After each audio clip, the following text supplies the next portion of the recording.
আসসালামু আলাইকুম। আমি ইংরেজি শেখার সিদ্ধান্ত নিয়েছি। আমি কঠোর কাজ করার সিদ্ধান্ত নিয়েছি। আমি নিজেকে পরিবর্তন করার সিদ্ধান্ত নিয়েছি। আমি গরিবদেরকে সাহায্য করার সিদ্ধান্ত নিয়েছি। আজকের লেসনে এই ধরনের বাক্য মানে আমি সিদ্ধান্ত নিয়েছি, এই ধরনের বাক্য যখন আমরা বাংলায় বলে থাকি, এই ধরনের বাক্যই আমরা কিভাবে খুব সহজভাবে ইংলিশে বলতে পারবো, আজকের লেসনে আমরা সেটাই শিখব। তো চলুন দেখে নেই। কোনো কিছুর সিদ্ধান্ত নিয়েছি, যখন আমরা এই ধরনের বাক্য বলবো তখন একটি মাত্র স্ট্রাকচার ফলো করলেই আমরা এই ধরনের যত বাক্য রয়েছে সবগুলোই আমরা ইংলিশে বলতে পারবো। স্ট্রাকচারটি হলো I have decided to plus verb বা প্লাস অবজেক্ট। স্ট্রাকচারটি আবার ভালো করে লক্ষ্য করুন।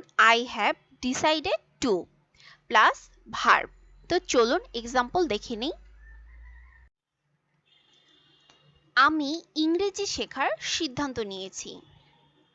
I have decided to learn English. দেখুন, I have decided to এটা সবসময় একদম ফিক্স থাকবে, তার সাথে একটি ভার্ব বসবে লার্ন এবং তার সাথে অবজেক্টিভ।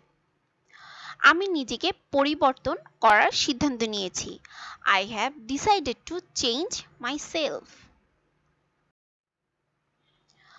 আমি কঠোর কাজ করার সিদ্ধান্ত নিয়েছি। I have decided to work hard. আমি গরিবদেরকে সাহায্য করার সিদ্ধান্ত নিয়েছি। I have decided to help the poor. আমি আমার খারাপ অভ্যাসগুলি পরিবর্তন করার সিদ্ধান্ত নিয়েছি। এই বাক্যটি ইংলিশে আপনারা ট্রান্সলেশন করে অবশ্যই কমেন্ট সেকশনে জানাবেন। আর হ্যাঁ, এই স্ট্রাকচারটি দিয়ে আপনারা বাসায় বসে আরও 30টি বাক্য এরকম বানিয়ে বানিয়ে নিজেরা প্র্যাকটিস করুন, তাহলে এই ধরনের বাক্যর ক্ষেত্রে আপনাদের জন্য খুবই সহজ হবে।